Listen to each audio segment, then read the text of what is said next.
Halo teman-teman, perkenalkan nama saya Ungki Alexander Bung Layung, NIM 2221039, Prodi Agribisnis Fakultas Sains dan Teknologi, Universitas Kristen Widowacana Sumba. Di sini saya akan menjelaskan tentang pasar faktor produksi.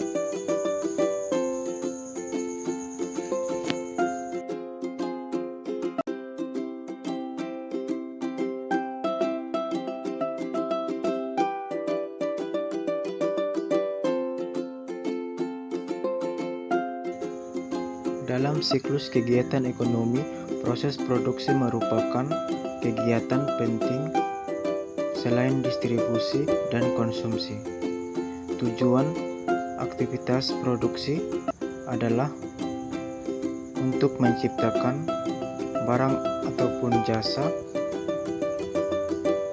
untuk memenuhi kebutuhan konsumen.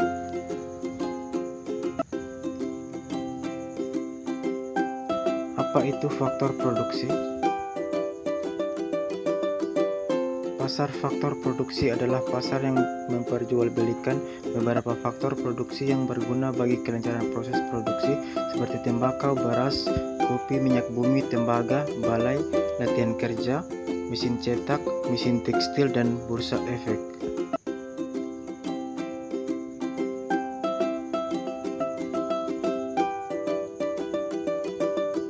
Penyediaan kebutuhan faktor produksi oleh perusahaan dilakukan melalui jual beli sehingga terbentuknya faktor produksi.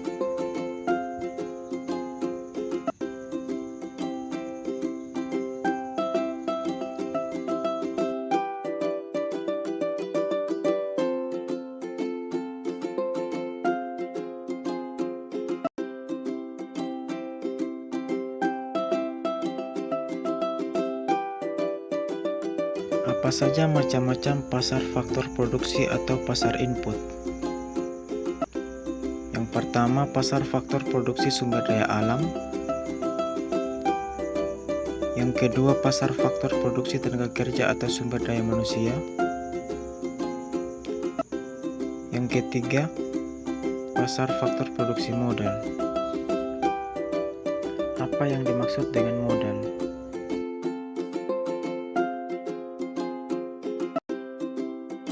Modal adalah barang yang mampu memberikan pendapatan pada seseorang tanpa ia harus bekerja, sedangkan dalam ilmu ekonomi, modal adalah semua produk yang digunakan untuk memproduksi atau menghasilkan produk selanjutnya. Apa itu fungsi produksi? Fungsi produksi adalah hubungan antara input dengan output yang dihasilkan dalam satu periode atau suatu gambaran bagaimana produsen berperilaku dalam memproduksi barang dan jasa. Kemudian, apa itu produk marginal tenaga kerja? Produk marginal tenaga kerja adalah jumlah output tambahan yang didapat perusahaan dari satu unit tenaga kerja tambahan dengan modal tetap. Lalu, apa saja faktor-faktor penentu permintaan terhadap faktor produksi?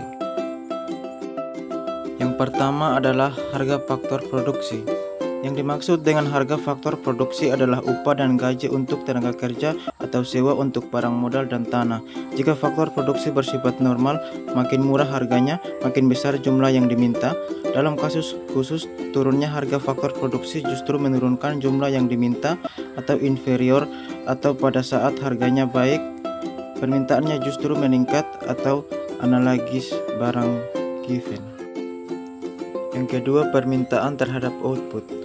Makin besar skala produksi, makin besar permintaan terhadap input, kecuali input tersebut telah bersifat inferior.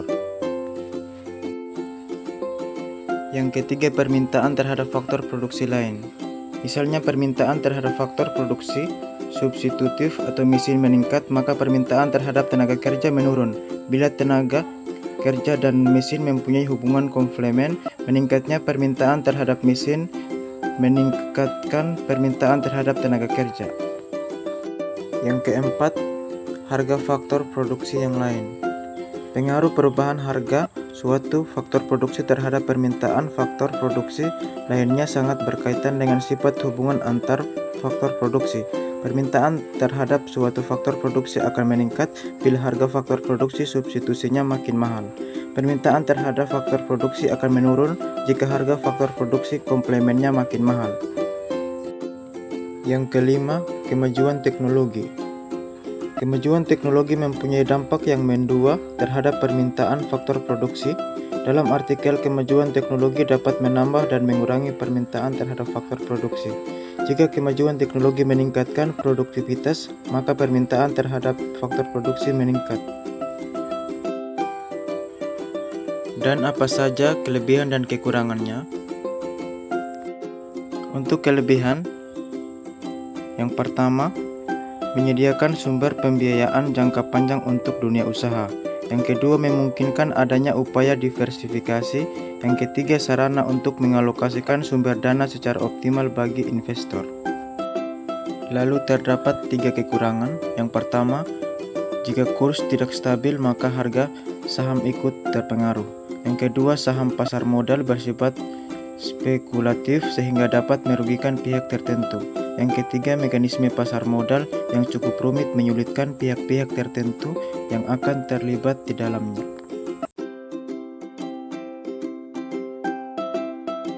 Dalam kegiatan ekonomi selalu menggunakan prinsip ekonomi untuk mempelajari mikroekonomi dibutuhkan pengetahuan matematika sekalipun tidak usah mendalam konsep yang akan diterangkan meliputi permintaan, penawaran, nilai guna, keseimbangan faktor produksi, biaya produksi, penerimaan, kerusakan, keseimbangan perusahaan, dan pasar. Sekian materi yang saya sampaikan. Terima kasih.